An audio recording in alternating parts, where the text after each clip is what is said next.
Bonjour, bonsoir, bienvenue dans la suite de ce tuto. Donc, dans ce tuto, nous allons commencer à découvrir l'utilisation de textures dans nos peintures. Donc, pour ce faire, je vais aller chercher toujours là dans cette partie ici, hop. Quoique non, on va aller directement s'amuser à configurer notre outliner. Donc, je vais mettre ici à nouveau le Properties. Je ne vois pas donc toutes les options du Properties, je n'ai qu'à rouler la molette pour faire défiler les options et je vais aller dans le Texture Properties. Je vais faire New. Et là, je vais d'abord commencer à charger une image en descendant. Donc là, par exemple, on va l'appeler texture 1. Hop. En descendant, on peut aller chercher avec Open une image. Donc je vais prendre par exemple les images que nous avions dans le projet 02. Mur. Je vais aller chercher donc ma texture par exemple de concrète. Que voilà.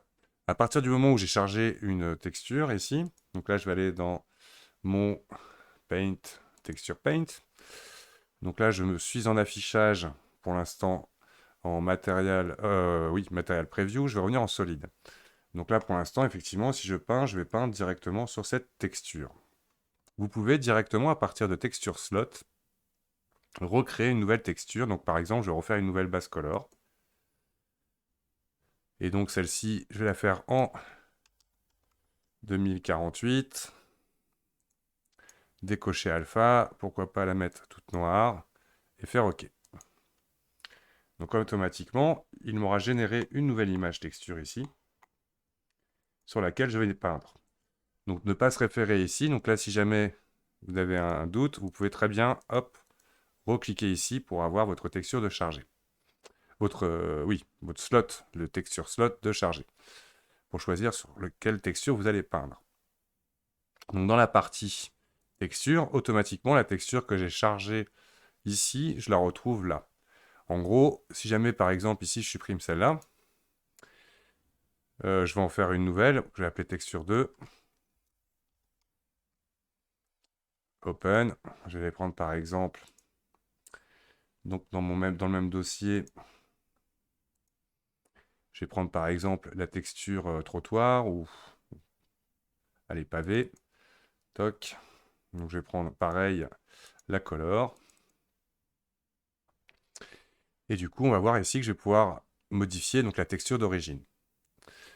À partir du moment où je veux plusieurs textures, choisir ici, je vais tout simplement supprimer en haut. Donc d'ailleurs, on peut la laisser texture 01. Il était inutile de rechanger le nom. Mais je supprime ici ma texture. Je vais faire New. À nouveau Open. Et donc là, par exemple, dans mon dossier mur, reprendre la texture de mon mur. Et du coup, on va voir que celle-ci, si je l'appelle, on va retrouver du coup ici texte 02, texte 01. Je vais pouvoir comme ça switcher. Alors, comment ça fonctionne à partir du moment où on a chargé une texture? Donc, tout d'abord, il faut peindre en blanc. Donc, vraiment en blanc de chez blanc. Donc là, par exemple, je mets H et S à 0 et V, je le laisse à 1. Donc là, je vais grossir la taille de mon pinceau et je vais peindre directement la texture, en fait, qui, elle, va se répéter. En fonction de la taille de mon pinceau, elle sera plus ou moins grande. Une fois de plus, nous pouvons, à n'importe quel moment, par exemple, choisir de ne peindre que sur une surface. Donc toujours grâce au Edit Mode, je vais sélectionner ce polygone-là et je vais inverser la sélection. Donc pour le voir, je rappelle, j'ai masqué l'overlay. Donc je sélectionne celui-ci, je fais CTRL-I au clavier pour sélectionner le reste. Par exemple, si je veux remettre un coup de noir ici pour enlever la trace de la peinture que j'ai faite. Donc là, je reviens en texture Paint et j'active le mode Face Paint Mask.